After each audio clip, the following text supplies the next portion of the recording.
성경 말씀 레위기서 11장입니다. 레위기서 11장 전체에서 1절에서 8절까지만 봉독합니다. 전체가 본문인데 1절에서 8절까지 봉독하겠습니다. 여호와께서 모세와 아론에게 말씀하여 이르시되 이스라엘 자손에게 말하여 이르라.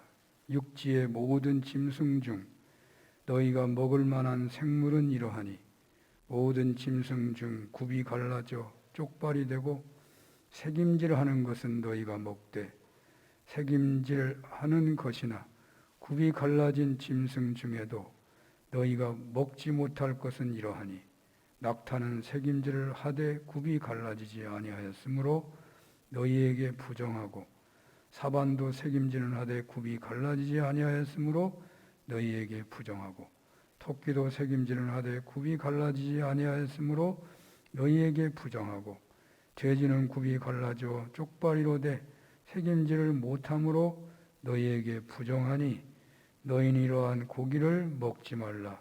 그 죽음도 만지지 말라. 이것들은 너희에게 부정하니라. 아멘. 레위기서 11장을 본문으로 해서 먹을 수 있는 것과 먹을 수 없는 것이라는 제목으로 주님의 말씀을 증언하겠습니다. 금강산도 식후경이다 라는 말이 있죠. 농담 같은 말 같지만 먹는 것이 삶에서 그 어느 것보다도 중요하다는 말일 것입니다. 먹는 문제가 거의 해결된 오늘날에야 밥 먹는 것을 귀찮게 생각하는 그런 아이들도 있겠지만 가난했던 시절 밥은 하늘이었습니다. 군것질도 없고 단백질 음식을 취할 수도 없었고 밥조차도 양이 극히 적었던 시절 가정의 살림살이의 쌀 걱정은 최고의 걱정이었습니다. 사실 식사를 급하게 먹는 민족이라서 그렇지 천천히만 먹는 민족들은 먹는 시간만 해도 하루에 5-6시간이 소요될 것 같습니다. 준비하는 시간까지 친다면 하루에 3분의 1은 밥을 먹는 일에 시간을 써야 할 것입니다. 주부들은 매일 몇 끼 밥을 하는 것을 힘들어하고 어떤 경우는 지겹다는 생각을 할 수도 있을 것입니다. 아무리 좋아서 하는 일이라도 반복하면 힘들 수밖에 없겠지요. 그러나 우리 믿는 사람들에게 있어서는 식생활이 매우 중요하다라고 인식을 했으면 좋겠습니다. 그래서 밖에 나가서 일하는 돈 되는 일은 중요하고 당장 돈이 되지 않는 음식을 만드는 음식을 먹고 나누는 일은 별 볼 일 없는 일이다 라는 생각은 우리 믿는 사람은 하지 않았으면 좋을 것 같습니다. 여러 가지 많은 이유를 달 수 있겠지만 그 이유는 오늘 본문에서 그 이유를 우리가 찾을 수가 있는데요. 레위기는 믿는 사람에게 있어서 가장 중요한 것은 하나님과의 친밀한 관계를 맺어주는 예배에 있고 두 번째는 신앙인에게 세상에서 신앙인으로서 구분된 삶을 살아가는데 가장 뚜렷하게 드러나는 먹는 문제에 있다고 말씀합니다. 간단히 말해서 성경은 예배가 제일 중요하고 그 다음에는 먹는 일이 중요하다는 말입니다. 물론 성경에서 먹는 일은 단지 돼지가 때를 맞춰서 먹는 그런 것은 아니고 하나님의 백성으로 온전히 살아가기 위해서 먹는 생활이 말씀에 따라 되어져야 하겠다는 것입니다. 그러므로 여러분들 이제는 결코 먹는 일을 하찮게 생각하지 않으셨으면 좋겠습니다. 먹는 일은 시간을 투자하고 노동을 투자하고 마음을 열어야 하는 중요한 시간임을 인식해야 하겠습니다. 주부들의 음식 만들기는 가장 중요한 노동이고 그 일이 중요한 일이기 때문에 남자들도 해야 하는 일이다. 남녀가 평등하기 때문에 누구나 해야 할 일이기도 하지만 중요한 일이기에 남녀가 같이 해야 한다는 말이 되기도 한다는 것입니다. 이제 우리네 마을 속에서 밥 먹는 거 간단히 해치우고 갑시다. 밥 빨리 먹고 시작합시다 하는 말은 사라졌으면 좋겠습니다. 밥 먹는 것은 생명을 살리는 것이고 영혼을 건강하게 하는 것이고 관계를 회복시키는 시간이고 피로를 푸는 시간이고 사랑을 나누는 시간이고 문화와 예절을 경험하고 배우는 시간임을 기억했으면 좋겠습니다. 먹거리를 가꾸거나 식재자를 사오고 준비하고 그리고 먹고 설거지하고 버리는 일을 참으로 중요하다고 봤으면 한다는 말이죠. 민족의 문화나 가족의 문화의 특색도 음식 문화가 거의 대부분을 차지할 정도입니다. 우리나라의 특별한 음식 문화는 한꺼번에 차려놓고 단숨에 먹어치우는 문화다라는 말을 하죠. 그래서 한국인의 삶의 특징이 뭐죠? 빨리빨리. 젓가락 문화는 손재주를 세계적으로 만들어 주었다라는 주장이 있고요. 한 밥솥에서 한 찌개 그릇에서 같이 먹는 것이어서 개인주의보다는 끈끈한 정을 가지게 되었다는 주장도 있습니다. 이런 문화의 특색은 종교가 다를 때에도 분명히 구분되는 경우가 많습니다. 불교는 살생을 금하고 기독교와 회교는 부정한 것과 부정하지 않는 것으로의 구분이 있습니다. 그것이 유교인지 유교의 아류인지 어떤 성씨는 어떤 고기는 먹지 못한다 하는 이야기도 저는 들은 바가 있습니다. 자신이 어느 문화에 살았느냐에 따라서 어떤 음식은 좋은 음식이라고 생각하고 어떤 음식은 나쁜 음식이라고 생각하는 경우가 있을 것입니다. 그래서 오늘 성경에서 나오는 부정한 음식과 정한 음식에 대한 구분은 종교 문화와 특색으로 볼 수도 있는 것이죠. 오늘 본문의 내용 앞에서 같은 차원에서 접근하여 살펴볼 수도 있겠지만 우리네 육신의 건강, 정신의 건강, 신앙의 건강에 중요한 것을 차지하는 먹는 문제이기 때문에 또 우리는 온 인류의 창조주이신 하나님을 믿는 사람들이고 바로 그 하나님의 말씀을 듣고 있는 것인 만큼 주어진 본문에서 하나님의 말씀을 들을 수 있어야 하겠습니다. 먹을 수 있는 것과 먹을 수 없는 것을 밝혀주시는 본문에서 하나님께서는 우리에게 무슨 말씀을 하시는 것이겠습니까? 보수주의자들이나 기형적으로 해석하는 안식교나 유교나 기타 특정 종파들처럼 문자적으로 받아들인다면 어찌 되겠습니까? 굽이 갈라지고 대세김질하는 동물만 먹는다면 어떠할까요? 우리네가 먹는 고기는 한정이 되겠죠. 소, 양, 염소, 사슴 정도가 먹을 수 있는 것이죠. 아마 어디 식당 가기도 힘들 거고요. 사람 만나기도 어려울 것 같습니다. 어류는 지느러미가 있고 비늘이 있어야 먹을 수 있다고 합니다. 그런 것들은 조기나 무슨 전어나 멸치 같은 건데요. 조기 좋아하고 멸치 좋아하니까 저는 고기 먹는데 염려가 없더라고요. 그런데 이런 종류들을 보니까 대체로 언제나 일치하지는 않습니다만 대체로 많은 것들입니다. 이 지구상의 많은 것들. 우리 먹이사슬을 볼 수 있잖아요. 먹이사슬을 보면 맨 밑에 있는 것고 위로 올라갈수록 숫자가 적잖아요. 먹이사슬에서 제일 밑에 있는 것이 많은 거잖아요. 때를 이루고 사는 것들. 그런 것들은 구하기가 쉬워서 그런지 아니 하나님이 좋은 것을 사람들에게 먹고 생육하고 번성하라고 먹기에 좋은 것 쉽게 구할 수 있는 것이 많은 것 같아요. 식물도 봄에 쑥이 지천인데 쑥이 몸에 좋은 거라더라고요. 아프리카 공원을 보여주는 동물공원을 보여주는 TV에 보면 제일 많은 게 뭐예요? 소떼예요. 소떼가 제일 많아요. 양떼하고 소떼. 소하고 양이 제일 좋은 거래요. 조류는 거의 먹을 것이 없더군요.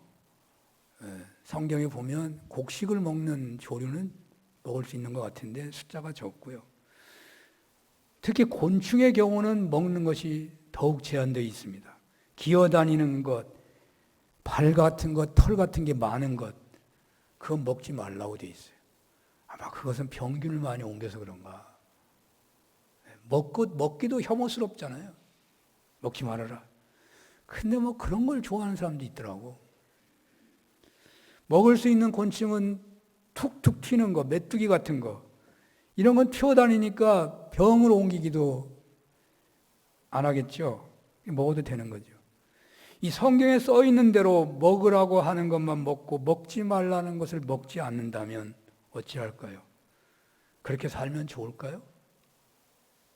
처음 성경에서 이 말씀을 접할 때, 그리고 믿음이 좋다는 분들 중에 이 말씀을 그대로 지키는 분들을 보면서 저도 야, 성경에 있는 대로만 먹고 살아보면 어떨까? 그러면 몸이 좋아질 거야. 그런 생각을 하고 그것에 빠졌던 그런 시절도 있었습니다. 몸이 아파가지고 그랬던 거죠.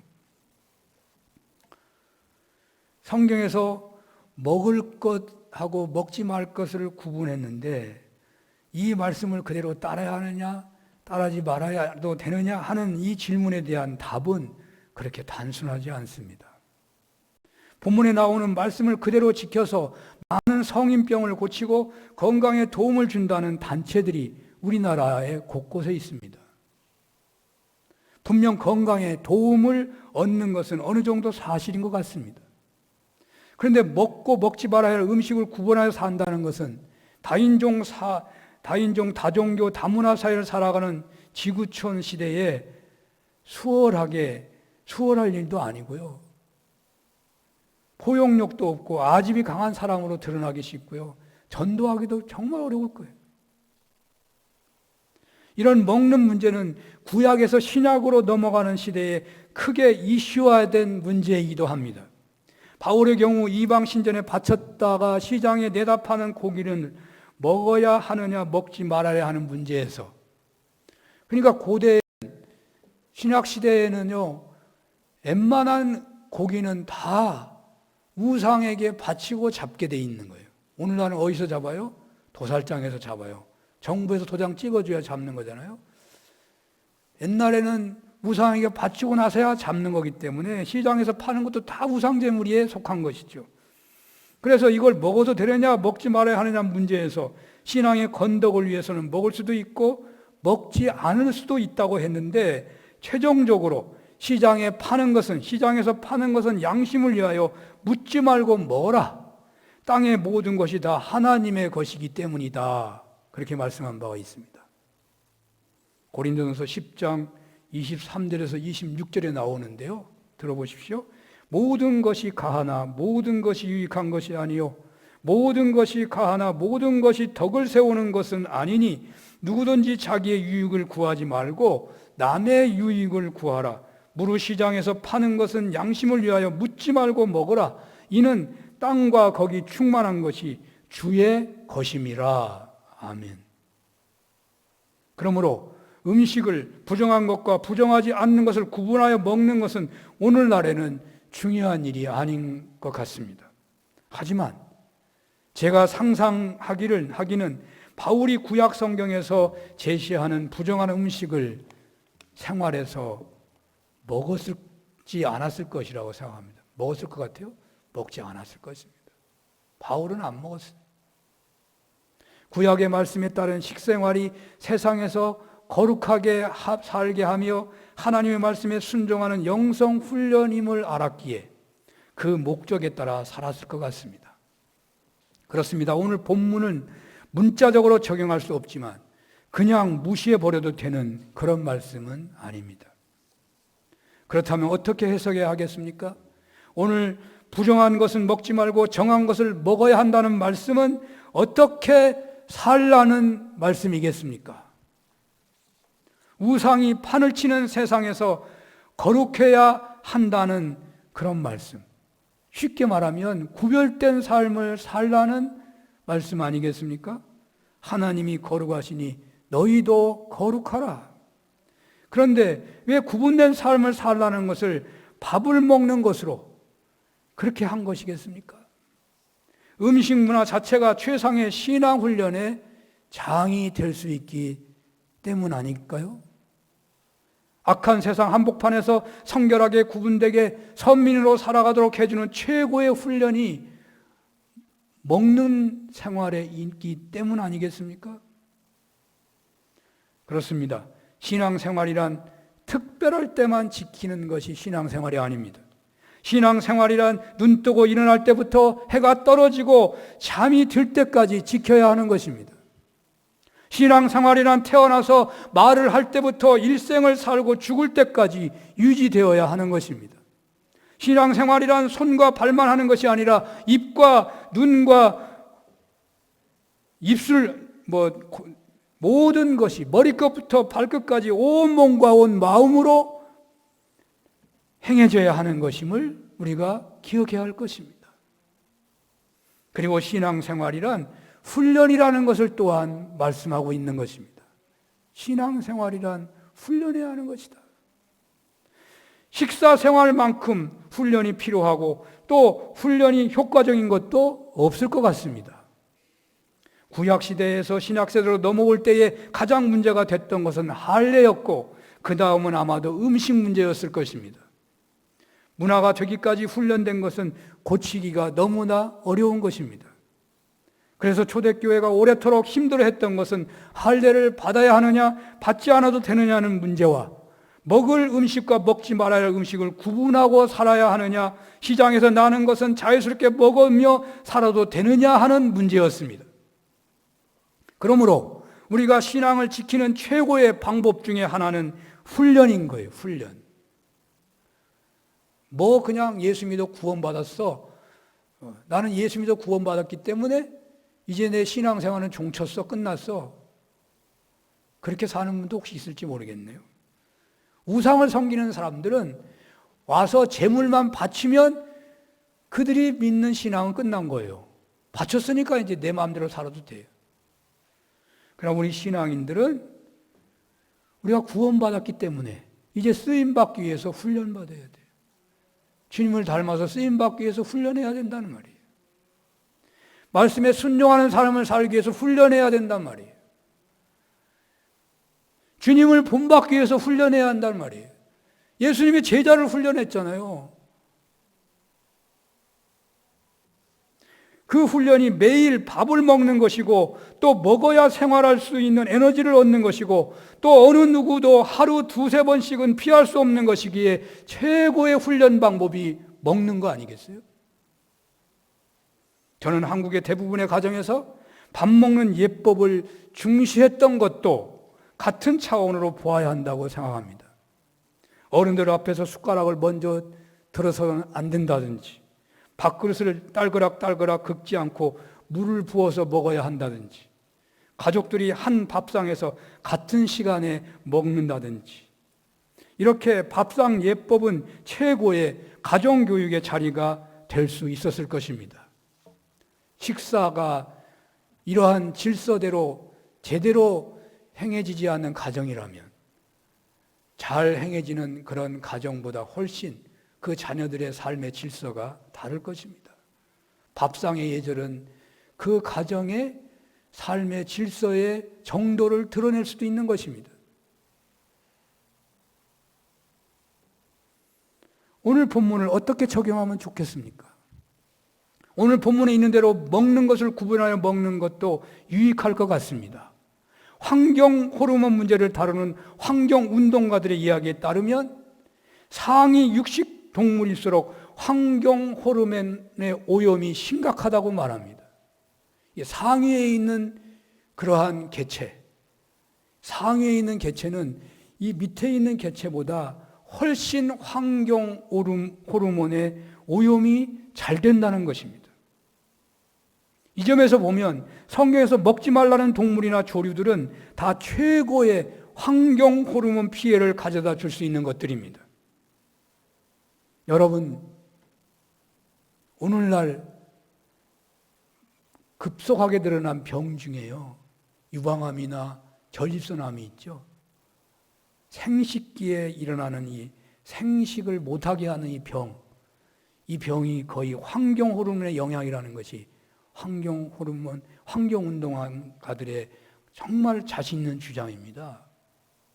여러분, 저 북극에 있는 곰들이 멸종위기라고 그러잖아요. 근데 북극에 있는 곰들이 왜 멸종위기예요? 최고의 좋은 환경에서 살고 있는데, 최고의 포식자들이기 때문에 이들은 고기만 먹고 사는 거예요. 곰들은, 북극 곰들은 특히 고기만 먹어. 이 온대지방에 있는 곰들은요, 풀도 먹잖아요. 북극에 있는 곰들은 오직 고기만 먹는 거예요. 거의 멸종위기랍니다. 바닷물이 오염돼 있지. 그거 먹는 물고기가 오염되죠. 그 물고기만 먹으니까 금방 이 곰들이 오염이 돼가지고 생산을 못하는 거예요. 낫지를 못하는 거예요. 뭐 사람들이 먹을 것이 없어서 죽는다고 하는데, 환경 호르몬을 주장하는 사람들은 이 환경 호르몬 오염 때문에 북극곰들이 절대 다수가 죽어가고 있다고 그래요. 오늘날 불임이 얼마나 많은지 몰라요. 오늘날 얼마나 이런 뇌질환 계통의 병이나 신경질환의 계통의 병이나 환경 호르몬과 직접적인 영향이 있다고 주장합니다. 왜? 사람들이 이 위로 올라갈수록 더 좋은 거고 약으로 좋은 줄 알아. 호랑이가 최고의 약이라고 생각할 거예요. 제일 안 좋은 거예요. 상위 계층의 동물이 안 좋은 거예요. 환경 호르몬에 오염되기 쉽다는 거예요. 그런 어떤 문제만 봐도 오늘 성경에서 말씀하는 대로 식생활을 한다고 하는 것은 건강을 얻을 뿐만 아니라 우리 신앙생활에 자연스럽게 좋은 의미의 환경운동에 참여하는 것이 되기도 한다는 것입니다. 오늘 주님께서는 오늘 본문을 통하여 신앙인들에게 우상이 판치는 세상에서 거룩한 삶을 살라고 말씀하십니다. 성결된 삶을 살라고 하십니다. 동시에 하나님의 선민으로서 언약의 말씀에 순종하며 약속하신 축복을 받고 누리라고 하십니다. 그리고 바로 그렇게 살아가는데 하다 말다 하는 것이 아니라 제대로 능력 있게 거룩하게 살고 능력 있게 성결하게 살고 능력 있게 말씀에 순종하며 살 수 있도록 밥을 매일 먹을 때마다 훈련하듯이 그렇게 훈련하며 살라고 말씀하시는구나 라고 이해가 된다는 말이에요. 물론 이것은 본문 말씀을 묵상하며 하나님의 뜻을 찾았던 설교자에게만 감동입니다. 오늘 본문은 선민 이스라엘에게 우상 숭배가 판을 치는 세상에서 실제적으로는 우상 섬김으로 하나님의 진노의 대상이 된 가나안 땅에서 그 우상에 매인 가나안 사람들과 구분된 삶을 살 수 있도록 그 우상 숭배에 빠지지 않고 성별되게 살아갈 수 있도록 먹을 것과 먹지 못할 것을 구분하여 주신 것입니다. 먹지 못할 것 모든 것이 다 우상 숭배의 재료이거나 우상의 상징이라고 말할 수는 없겠지만 돼지는 가나안 사람들의 최고의 제사 제물이었습니다. 아니 가나안 사람뿐만 아니라 우리나라에 푸닥거리 하는데도 언제나 돼지 머리가 있어요. 돼지 머리는 거의 모든 민족들의 우상 숭배의 제물이 확실합니다. 그래서 먹지 말라는 거예요. 고양이는 애굽에서 신성시되었고 쥐는 블레셋 사람들이 우상으로 경배했던 거예요. 언약궤를 빼앗겼을 때 그 블레셋 사람들이 언약궤 재앙을 받으니까 언약궤를 이스라엘로 보낼 때에 무슨 제물을 바치냐면 쥐 제물을 바치는 거예요. 그들은 쥐를 섬기기 때문에 그래요.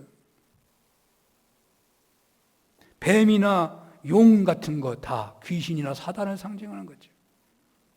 그러니까 먹으면 영양학적으로도 문제가 되기도 하겠지만 더 큰 문제는 하나님만을 섬기는 거룩한 삶을 무너뜨릴 수 있는 그런 문제가 될 수 있기 때문에 먹지 말라고 하신 것이라는 말입니다. 그런데 오늘날은 신약시대에 사도 바울을 통해서 증거된 것처럼 부정한 음식과 정한 음식이 따로 있는 것이 아니고 시장에서 파는 것은 다 먹어도 된다는 방향입니다. 그러므로 오늘 말씀의 영적인 의미를 생각하지 않을 수가 없는 것입니다.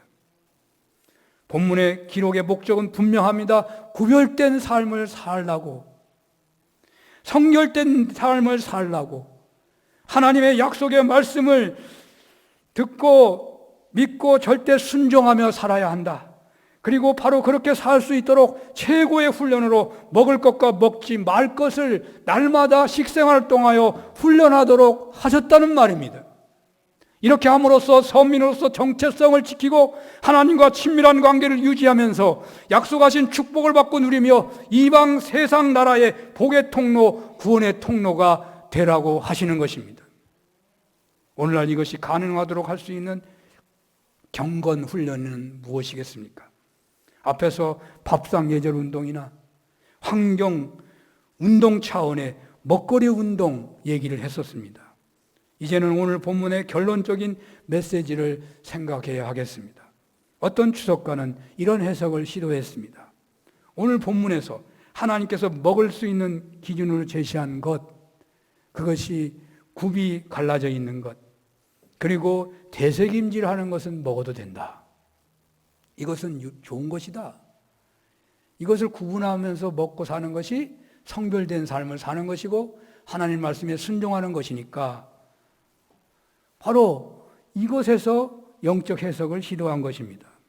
굽이 갈라졌다는 말은 구분됐다는 것이에요.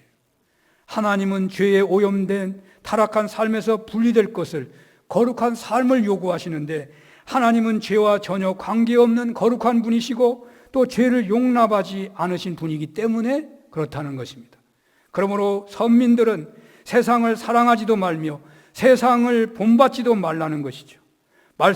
이 말씀을 언제나 명심하며 살아야 한다는 것입니다. 둘째는 말씀을 묵상하라고 해석을 하더라고요. 그것은 먹을 수 있는 짐승의 또 다른 특징인 되새김질에 대한 영적 해석이었습니다. 되새김은 반추하는 운동을 말합니다. 하나님의 말씀을 반추하는 것을 말씀 묵상이라고 하잖아요. 이미 들은 하나님의 말씀을 받은 은혜를 다시 묵상하며 되새기는 것을 말하는 것입니다. 성도들은 하나님의 말씀을 한 번 받는 것으로 끝내지 말고 반복적으로 되새기고 묵상하는 삶을 살아야 하겠다는 것입니다. 시편 기자는 이런 삶을 복 있는 삶이라고, 여호와의 말씀을 즐거워하고 그 율법을 주야로 묵상하는 자가 복 있는 자라고, 시냇가에 심은 나무와 같은 자라고 말씀했습니다. 하나님의 말씀은 단순한 지적인 이론 체계만이 아닌 것이에요.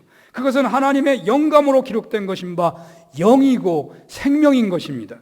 따라서 반복적으로 묵상하며 구체적인 삶 가운데서 적용하며 살수록 더 깊은 은혜와 감동을 받게 되는 것 아니겠습니까? 본문을 이렇게 해석하는 주석을 어떤 해석이라고 할지 모르겠습니다만은 세상을 본받지 않고 오직 마음을 새롭게 함으로 변화를 받아 하나님의 선하시고 기뻐하시고 온전하신 뜻을 무엇인지를 분별하며 살아가는 구별된 삶과 먹을 것을 반추하듯이 말씀을 주야로 묵상하는 삶, 그래서 주님과 동행하고자 하는 이 경건 훈련은 결과적으로 오늘 본문에서 말씀하시고자 하시는 그 주님의 뜻을 이룬다는 면에서는 똑같다 하는 생각이 듭니다. 그렇습니다. 먹을 수 있는 것과 먹을 수 없는 것을 구별해서 살아서 반드시 그렇게 음식을 먹고 살아야 한다는 말씀은 날마다 우상숭배로 하나님의 진노의 대상이 된 가나안 사람들과 구별된 삶을 살라는 것이고, 하나님이 주신 음식 규례에 순종함으로 건강과 영성을 유지하고 그러므로 약속하신 축복을 받고 누리라고 하신 것이고, 동시에 바로 그것을 매일 밥을 먹듯이 최고의 관심사를 가지고 훈련함으로 인하여 그 주님과 동행하는 삶이 능력 있는 삶이 되라는 거예요. 그러므로 세상을 본받지 말고 구별된 삶을 살고 날마다 말씀을 묵상하는 삶을 주님께서 우리에게 말씀하시는구나 라고 믿어집니다.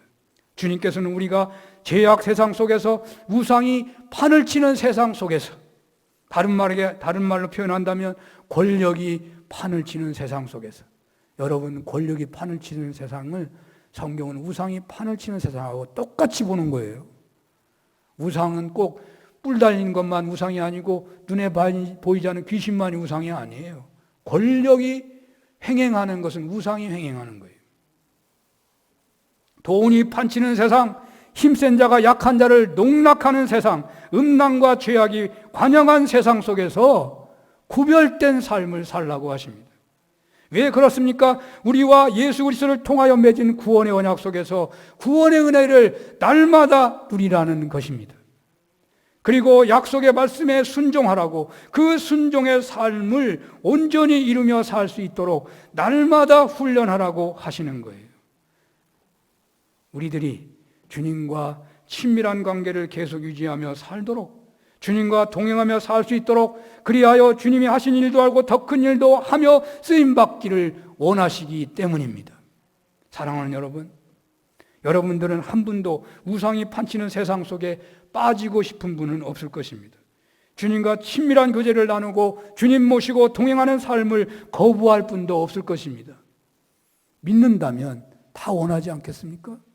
그런데 하나님께서는 우리가 그렇게 살라고 명령하시고 지켜보면서 잘하면 복 주고 잘 못하면 벌 주신 분으로 생각할지 모르겠지만 그것은 바리새인들의 잘못된 공로지적 해석이에요. 하나님은 인자하심이 영원한 분이십니다. 하나님은 독생자를 죄인들을 위해 내주시기까지 사랑이 무한하신 하나님이십니다. 노하기를 더디하시고 어떤 죄라도 용서하시는 하나님이십니다. 오늘 본문에서도 얼마나 선민들을 사랑하셨으면 참된 신앙생활을 날마다 먹고 사는 식생활을 통해서 훈련을 하신 것이겠습니까? 그렇게 먹으면 우상이 판치는 세상에서 구별되게 살아서 믿음을 지킬 수 있는 것입니다.